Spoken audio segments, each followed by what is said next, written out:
سیدنا فاروق اعظم کی بات کرتے ہیں۔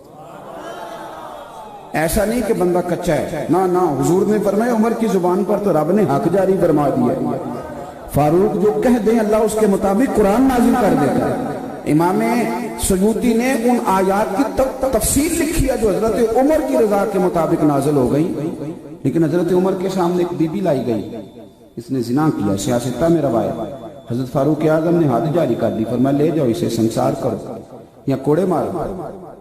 صحابہ لے کے جا رہے ہیں، مولا علی شیر خدا آ گئے، کہاں لے کے جا رہے ہو؟ حضور اس پر حضرت عمر نے حد لگائی ہے، فرمایا عمر کو تم نے بتایا تھا کہ یہ تو بیچاری دیوانی ہے، یہ تو ذہنی طور پر کمزور ہے، یہ تو مجذوب ہے، اسے تو پتہ ہی کوئی نہیں، یہ بتایا تھا؟ حضور نہیں، فرمایا عمر نے پوچھا تھا؟ حضور نہیں، فرمایا چلو واپس چلو، حق قبول کریں۔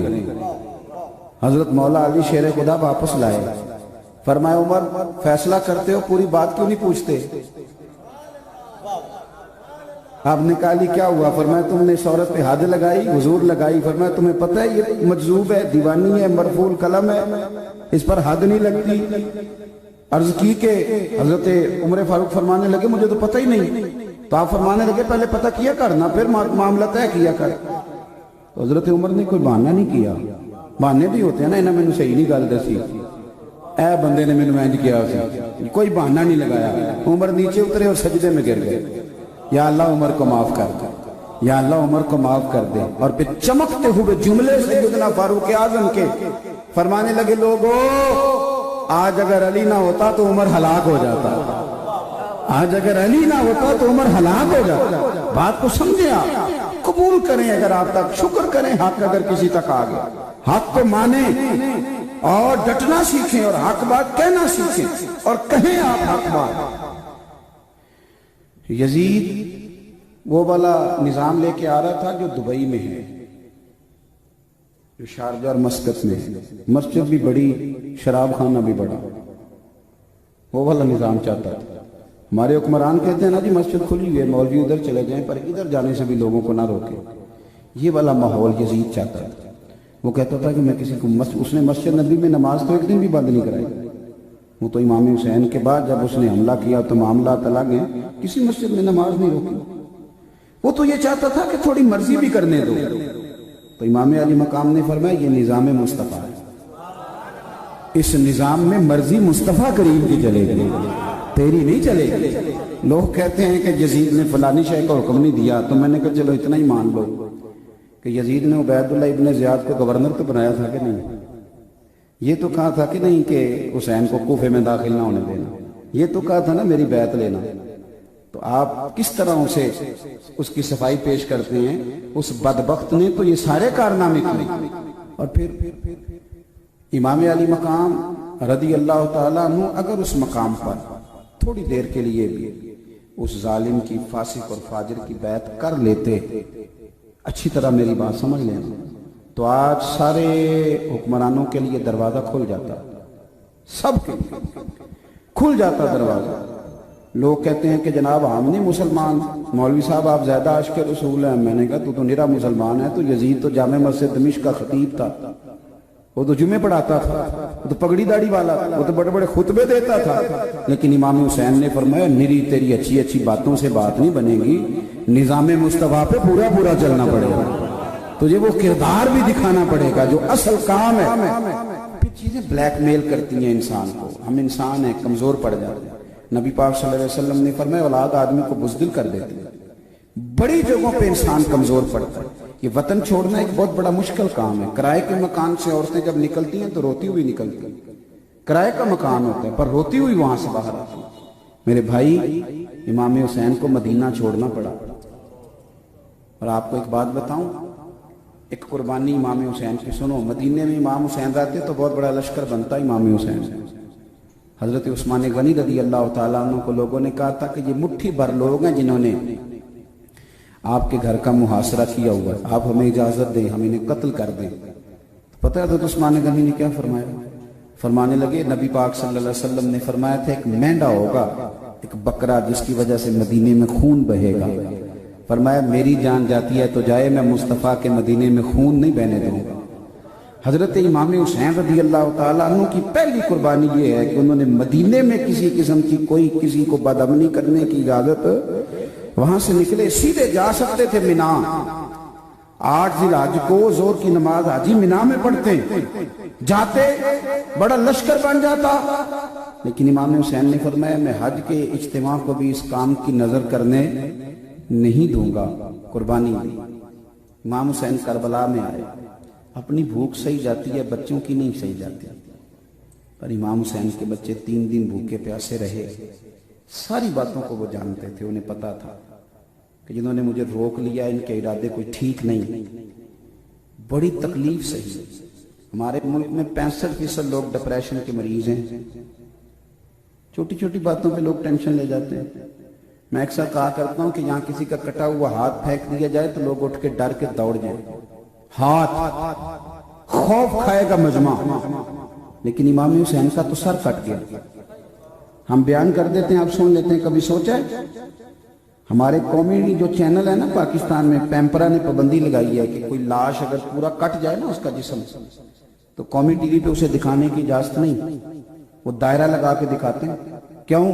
قوم میں خوف پیدا ہوتا ہے، لوگ ڈریں گے، بچے ہو سکتے ہیں رات کو سوئے نہ، عورتیں پریشان ہو جائیں، قومی ٹی وی پہ دکھایا نہیں جاتا۔ میں کہہ دیتا ہوں، آپ سن لیتے ہیں، امام حسین کا وجود اطہر کربلا میں رہ گیا اور سر کوفے کے بازاروں سے ہوتا ہوا دمشق پہنچا۔ بہن کو تو بھائی کی انگلی بھیج دو تو شاید پاگل ہو جائے۔ سیدہ زینب نے سارا کچھ دیکھا، لیکن نہ مصطفیٰ کی شہزادی کا پردہ سر سے سرکا، نہ کوئی نماز قضا ہوا۔ اور یزید کے دربار میں جب سیدہ زینب پہنچی تو یزید نے چھڑی لگائی نا امام حسین کے چہرے کو، تو پھر بھی بی بی نے ہائے وائے نہیں کی، تڑپی نہیں۔ ایک نابینا بزرگ بیٹھے تھے جنہوں نے مولا علی کے پیچھے بڑے جمعے پڑے ہوئے، وہ کہتے ہیں سیدہ نا ستون کے پاس با پردہ بیٹھی تھی تو وہاں سے اٹھی۔ ہماری تو بیویاں بات شروع کرتی ہیں تو اتنا روتی ہیں کہ بات کی سمجھ نہیں آتی، پیچھے سے اٹھی، پہلے اللہ کی حمد کی، پھر نانا مصطفیٰ پہ درود پڑھا، پھر کہا ان اللہ مع الصابرین، اور پھر فرمانے لگی تو کہہ رہا ہے کہ معاذ اللہ تو جیت گیا ہے اور حسین بظاہر ہار گئے۔ آپ فرمانے لگی یزید ذرا وقت بدلنے دے، ذرا حالات تبدیل ہونے دے، ذرا میرے حسین کی شہادت کی خبر عام ہونے دے، حکومت تیری ہے، نام تیرا ہے۔ اور سیدہ زینب جب تقریر کر رہی تھی نا، بات کر رہی تھی، تو وہ نابینا ساتھ والے آدمی کا گھٹنا ہلا کے کہنے لگے علی آ گئے دربار میں، یہ تو علی کی آواز، میں نے بڑے لہجے میں اثر کھول رہے ہوں جیسے، اور جبریل امی بول رہے ہوں جیسے، دربار دمشق میں سیدہ زینب کا خطاب منبر پہ علی بول رہے ہوں جیسے۔ میرے عزیز، حضرت سیدہ زینب فرمانے لگی حکومت بھی تیری ہے، اس وقت حالات بھی تیری طرف ہیں، لیکن ذرا وقت گزرنے دے، ٹائم تھوڑا بیت لینے دے، ذکر تیرا بھی ہوگا پر لوگ تجھے شر کی علامت کے طور پر جانیں گے، اور ذکر میرے حسین کا بھی ہوگا، اور خطیب خطبوں میں درود پڑھا کریں گے۔ اپنی زندگی میں صبر کا ماحول بنائیں، اپنے آپ کو صابر بنائیں، تھوڑا برداشت سیکھیں، تھوڑا حوصلہ کریں، تھوڑا ٹھہرنا سیکھیں۔ ہمارے گھروں میں کوئی لڑائی نہیں، صرف حوصلہ نہ ہونے کی جنگ۔ کوئی شخص کسی کو برداشت کرنے کو تیار ہے۔ ابھی میں نے یہ تھوڑا سا سفر آپ کے اندر طے کیا ہے، یہ پنڈی کا، تھوڑا ادھر گیا ہوں پھر تھوڑا ادھر آیا ہوں، نہ موٹر سائیکل والے میں حوصلہ، نہ رکشے والے میں، نہ کار والے میں، کسی تھوڑا ٹھہرے، سب کو جانا ہے، اللہ موقع دے گا، حوصلہ پیدا کریں۔ پھر شروع سے اپنی بات کا خلاصہ عرض کرتا ہوں سمیٹنے سے پہلے۔ ایک تو نظریات پختہ رکھیں، کچے پکے نہ بنیں، سویرے کچھ شام کو کچھ۔ اگر آپ پکے ہیں تو بڑی بڑی آپ مہمات کو سر کر جائیں، کچے ہیں تو کچھ بھی نہیں آپ سے ہو سکے۔ اور دوسرا، زندگی عمل والی بنائیں، عمل والی۔ قرآن شریف پڑھا نہ جا سکے، جلدی ہو تو روزانہ زیارت ضرور کریں قرآن کا۔ اور وہ امتی بھی کیا امتی ہے جس نے سارا دن گزارا اور اپنے نبی پہ درود و سلام ہی نہیں پڑھا۔ اپنے آپ کو عمل والا بنائیں، اور آپ تھوڑا سا ویسے کم بولنا شروع کریں نا تو انشاءاللہ بڑے جھوٹ ویسے ہی ختم ہو جائیں۔ اور تیسری گزارش یہ کی کہ حق کہیں بھی اور حق قبول بھی کریں. اچھا ایک بات اس میں میں اور کر دوں, ایک یہاں اشکال پیدا ہوتا ہے وہ دور کر دوں. طالب علم ہونا تو اشکال پیدا بھی ہم خود ہی کرتے ہیں, جواب بھی خود ہی دیتے ہیں. یہاں ایک اشکال بھی پیدا ہوتا ہے. ایک بندے کے نزدیک حق یہ ہے اور دوسرے کے نزدیک حق وہ ہے. تو اگر دوسرا اس کو حق جاننا ہے تو اس کو مجبور نہ کریں کہ وہ آپ کے پیچھے چلے. اگر وہ حق جان رہا ہے, بندہ مخلص ہے. ایک بزرگ ہیں, ان کا خیال یہ ہے کہ تدریس ہونی چاہیے, واعظ و نصیحت ہونا چاہیے, اس طرح دین پھیلانا ہے تو ان کو پھیلانے دیں. ایک کہتے ہیں نہیں میدانوں میں نکلو, تو ٹھیک ہے, ان کا اپنا نظریہ ہے, ان کو بھی کرنے دیں. لیکن دوسرے کو نہ کبھی بزدل کہے اور نہ جو دوسرا ہے اس کو آپ معاذ اللہ کوئی اور لقب نہیں, تھوڑا سہے. یہ سارے رنگ ہمارے بزرگوں کے. حضرت عمر جلالی تھے, عثمان غنی طبیعت کے بڑے نرم تھے, پر ہیں خلفائے راشدین. تو یہ سارے پھول ہوتے ہیں اور خوشبو اپنی اپنی ہوتی ہے. اور آخر میں یہ عرض کیا تھوڑا زندگی میں صبر بھی پیدا کریں, تھوڑا حوصلہ, تھوڑا اپنی طبیعتوں کے اندر ٹھہراؤ لائیں. آپ یقین کریں اگر ہمارے اندر تھوڑا حوصلہ آ جائے نا, اور دل دریا سمندروں ڈونگے تو کون دلانیاں جانے. آپ یقین کریں ہماری بڑی دوستیاں بچ جائیں, بڑے رشتہ داریاں بچ جائیں, بڑا کچھ ہمارا ٹھیک